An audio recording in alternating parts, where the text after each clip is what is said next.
Древние гравюры сохранили для нас облик православных Чебоксар. К началу XX века земля чувашская была обильно украшена храмами. В 30-е и 40-е годы верующему люду пришлось нелегко. Храмы закрывались, священнослужителей арестовывали, расстреливали, отправляли в лагеря и ссылки. С ними шли на страдания старосты храмов, певчие, простые прихожане. В сонме новомучеников чувашских прославлено 20 святых, принявших страдания за веру в годы гонений. Никакие гонения не ослабили веру. В годы Великой Отечественной войны в Чувашии действовало лишь 6 храмов. В Чебоксарах всегда был полон верующими Введенский собор. Исторические документы сохранили для нас уникальный факт. Прихожане древнего храма собрали для строительства танковой колонны Дмитрия Донского 100 тысяч рублей. Ни в один день не ослабевала вера в помощь Божью и в победу. Победный 45-й завершился для Чувашии образованием собственной епархии. Архиепископ Иларий Ильин возглавил новую Чебоксарско-Чувашскую епархию в возрасте 77 лет. Родился он в Москве. Там же служил псаломщиком, диаконом, законоучителем, священником. Став архиереем, сразу же пошел против власти, возвращал к служению священников, легально увеличивал количество приходов. В Чувашии он прослужил 5 лет, был похоронен в Введенском соборе. Спустя 56 лет его останки подняли, чтобы перезахоронить. Они оказались нетленными. С этого подвижника началась история Чебоксарско-Чувашской епархии.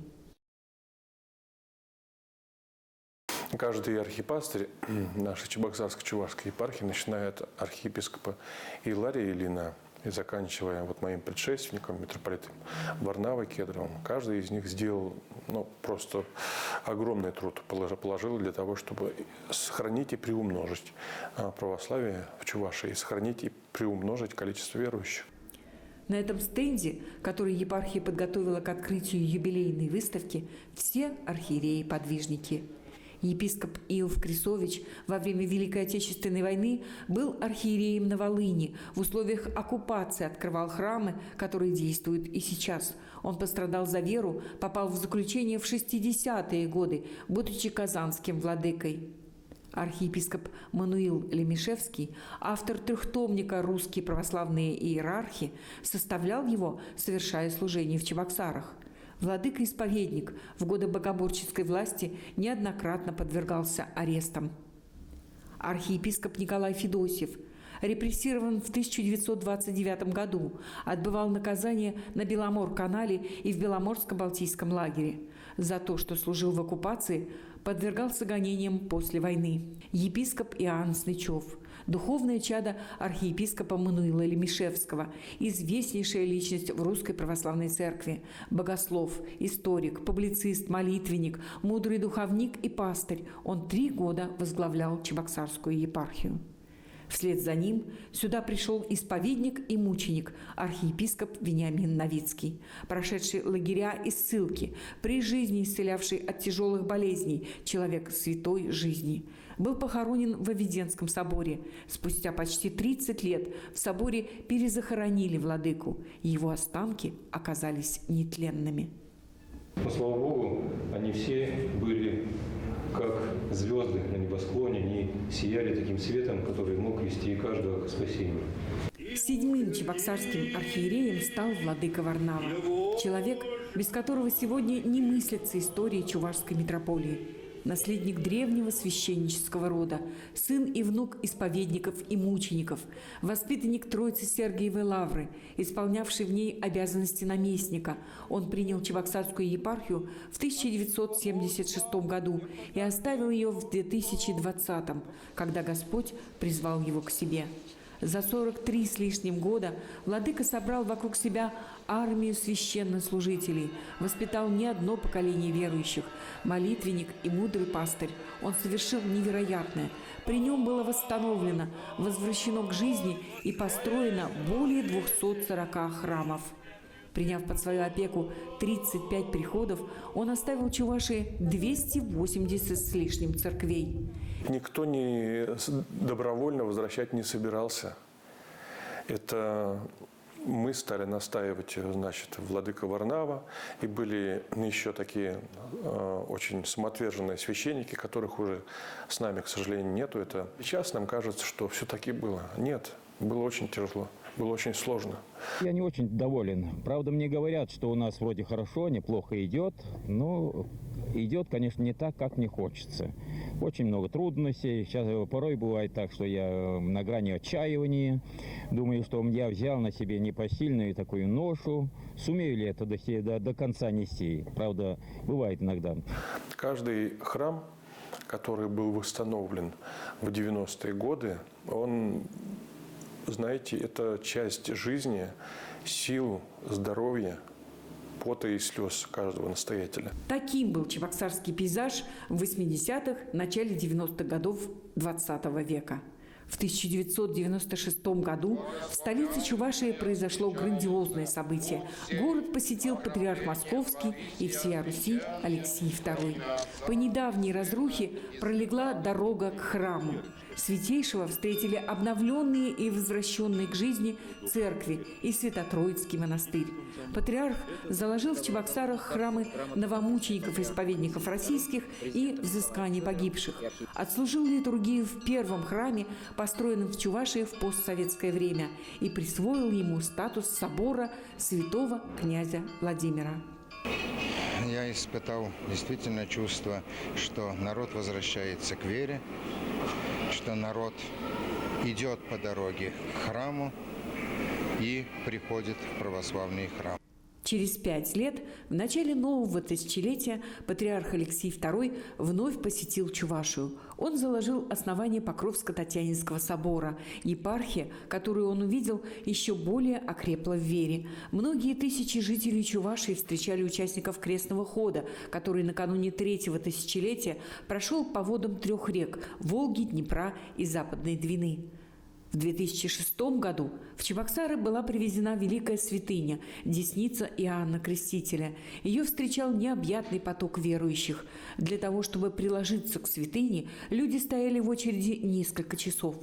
В 2008 году в Чувашии встречали крестоходов, прошедших от Владивостока до Москвы. Ради этой встречи был организован детский крестный ход, вышедший из Введенского собора навстречу богомольцам, преодолевшим расстояние в 6000 километров. К 2012 году количество православных верующих и церковных приходов в Чувашии достигло такого количества, что это потребовало преобразования епархии в митрополию. В нее вошли Чебоксарская епархия и 2 вновь созданные кафедры – Канашская и Алатырская. Главой митрополии стал владыка Варнава. Канашскую епархию возглавил епископ Стефан, Алатырскую – епископ Федор. В 2015 году в Чувашию приехал патриарх Кирилл. Незабываемой была встреча святейшего. 600 детей выстроились у Покровско-Татьянинского собора, чтобы получить благословение патриарха. Этот день стал датой рождения движения «Православные добровольцы Чувашии». Святейший патриарх Кирилл совершил литургию во Владимирском соборе Новочебоксарска, заложил капсулу в основании собора святого преподобного Сергия Радонежского. А если нету веры, то не только храма не построить, да в действующий роскошный храм ноги не идут. И человек отвыкает и от Бога, и от церкви. Но уж если новые строим, значит живет вера в сердцах. Чебоксарская епархия сегодня – это не только богослужение и строительство новых храмов. Важную работу ведут отделы епархии, работающие с молодежью, с правоохранительными органами и казачеством, с пострадавшими от сект и семейного насилия. Миссию духовного образования и просвещения несут священники и их светские помощники, учителя и преподаватели.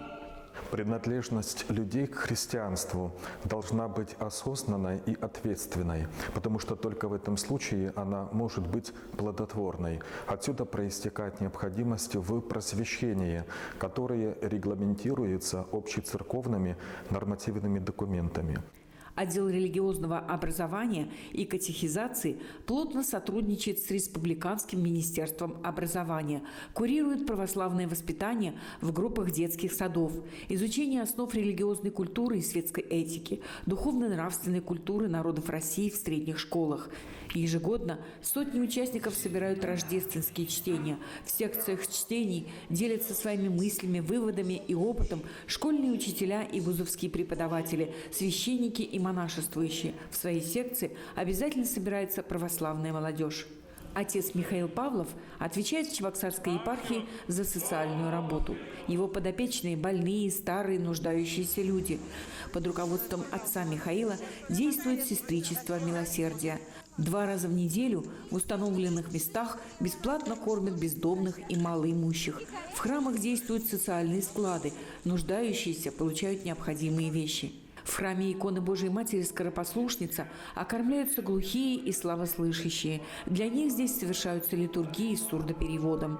Тем, кому труднее всего, церковь всегда протягивает милосердную руку. Это в полной мере касается тех, кто оказался в местах заключения. Во всех исправительных колониях на территории Чувашии открыты православные храмы. Там, не жалея себя, священники полагают силы для исправления пути грешников, учат, исповедуют и причащают. При необходимости входят в камеры, стараются привести каждого к спасению. А вот такую вот силу исправиться может дать только, наверное, церковь.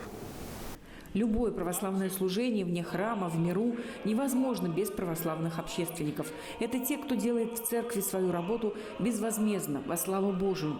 Силами православных общественников проводятся мероприятия духовной направленности. Они организуют научно-практические конференции, собирающие богословов, ученых, краеведов, учащуюся молодежь.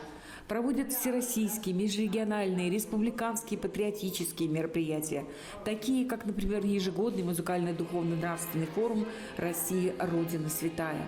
Благодаря трудам общественников более 20 лет проходит республиканская благотворительная рождественская елка, рождественские фестивали воскресных школ, пасхальные фестивали, благотворительные концерты. Именно общественники являются организаторами образовательных чтений юных богословов. Без их участия невозможно представить издание книг, журналов, альманахов, проведение выставок и конкурсов детского творчества. За старшими тянутся младшие. В епархии активно работают молодежные клубы и объединения. Год 75-летнего юбилея Чебоксарская епархия отметила целым циклом праздничных событий. В Чувашском государственном художественном музее состоялись 3 большие выставки. Более 1000 человек посетили выставку, посвященную памяти митрополита Варнавы. 150 работ 40 православных художников было собрано на вернисаже «Церковное искусство Чувашии». В 4 залах музея разместилась фотовыставка, посвященная истории и сегодняшнему дню епархии. В октябре по инициативе православных добровольцев Чувашии состоялась научно-практическая конференция.